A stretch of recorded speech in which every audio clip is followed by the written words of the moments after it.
Hello everyone, welcome to my bold and beautiful Gossip Today channel. I hope everyone is having a wonderful day. Before we begin, please hit the subscribe button and give this video a thumbs up. R.J. sees that Zende and Elder educates Finn concerning sugar.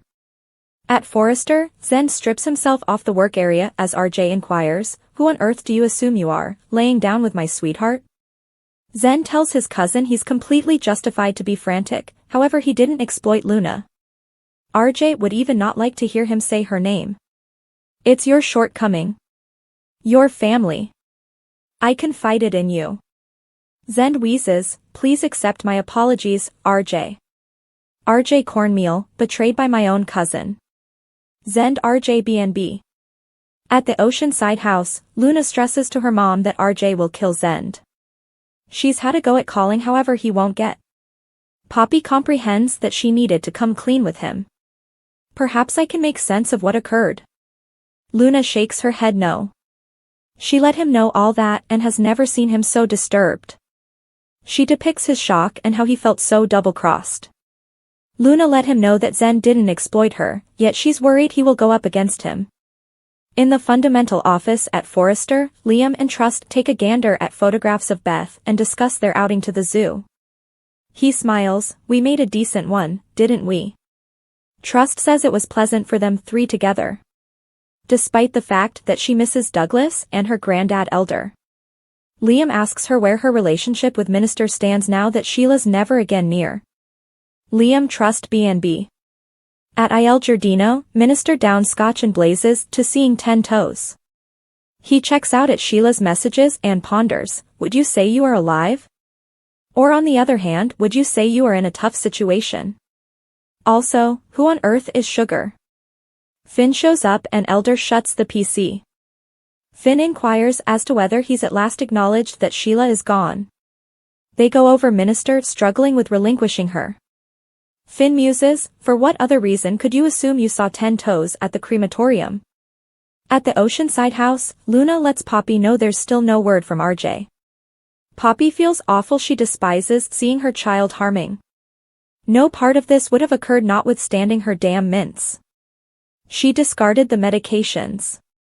Luna says there's no way but forward. Poppy needs to improve all that and offers to converse with RJ. Luna can't take it and reports she's making a beeline for Forrester. Poppy encourages her to dial back. She knows pausing for a minute or two and wait is extreme. Luna stresses RJ won't have any desire to address her at any point down the road. Poppy consoles her. Luna needs to break through to him.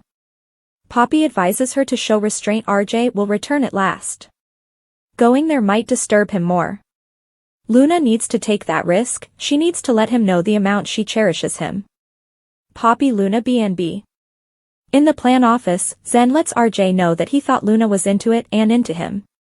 RJ says she was high. Zende fights that he obviously didn't have a clue about that at that point.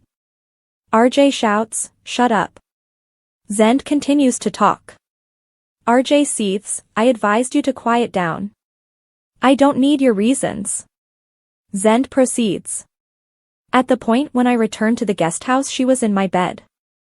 I never anticipated that she should be sitting tight for me." RJ answers, "She wasn't." Zende didn't have a clue about that. RJ says she thought it was him. "What on earth would you say you were doing?" Zende says there was no sign she was hindered, or he'd never have. RJ intrudes on, "You'd never what, Zende? You'd never have laid down with the lady that I love. The lady that I'm in a serious relationship with. You could not have possibly done that." Zende sobers. "Please accept my apologies, RJ. Please accept my apologies." Zende RJ BNB. In the plan office, Liam and Trust are unmindful of the shouting across the corridor. Trust recaps that she needed to close Elder out of her life. She wasn't going to seriously jeopardize their little girl. That's what Liam values. Trust believes that now, she and her father get an opportunity to begin once again. Liam considers how conceivable that is given all that has happened. Trust thinks they have a decent opportunity without Sheila. At Il Giardino, Minister tells Finn he's increasingly more persuaded about what he saw at the crematorium. Finn communicates question, so Minister turns. Did Sheila at any point make reference to somebody named Sugar? Elder Finn B&B.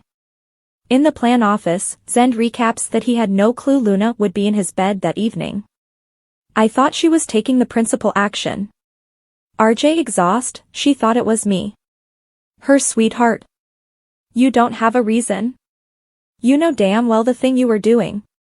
You've never regarded me, or her, or our relationship. You can't remain here and legitimize to me laying down with my better half. Zende gestures. In the primary office, Trust discusses Minister battling to let Sheila go. I believe he's simply desolate. Liam figures she probably made up for a shortcoming for him. Trust trusts that is all it was. She muses that her mom turned him down various times. Liam kids about Brooke being up here and Sheila being dead.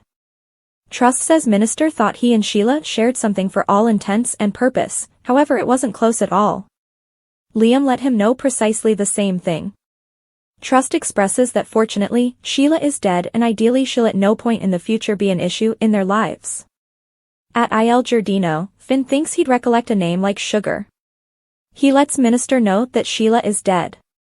He saw her blood on the floor with his own eyes. Minister doesn't have to hear the bloody subtleties. He makes sense of that Sheila had been escaping to meet somebody from quite a while ago, and presently he's found instant messages from Sheila. It didn't sound amicable. Finn lets him know it doesn't make any difference. Sheila's dead. Minister B&B. In the plan office, Zende lets RJ know what he did was off base. RJ inquires as to why he did it then? Was it as a result of him? Is it true or not that he was desirous? Zende didn't do it to get back at him, he thinks often about Luna. RJ has seen him attempting to play with her for a really long time. According to Zende, it's my terrible. RJ sneers. Zende lets him know that Luna won't ever respond. RJ gripes they've maintained this mystery despite his good faith. Zende fights that Luna would have rather not harmed him. She's the most thoughtful, best individual there is and she would have rather not lost him. RJ makes a clench hand and pushes the furniture around. Zende tells RJ, she assumed she was with you. I realize this should meddle with your head at the present time, yet you've pardoned Luna, haven't you? All of a sudden, Luna strolls in with Poppy behind her. She tells RJ they need to talk. She doesn't believe that this should influence their relationship. I don't need both of you battling. RJ says it's past the point of no return. Poppy and Luna notice Zende's bruised eye. Poppy says this was her shortcoming. RJ asks how she could sedate her own girl. Zende begs RJ not to fault Luna. Might you at any point perceive how fortunate you are? Tell her, RJ. Tell her you excuse her. Luna RJ B&B. In the primary office, Liam inquires as to why they're in any event, articulating Sheila's name. Trust prods that she's eerie them from the grave. Liam recommends they at absolutely no point ever talk about her in the future. They shake on it.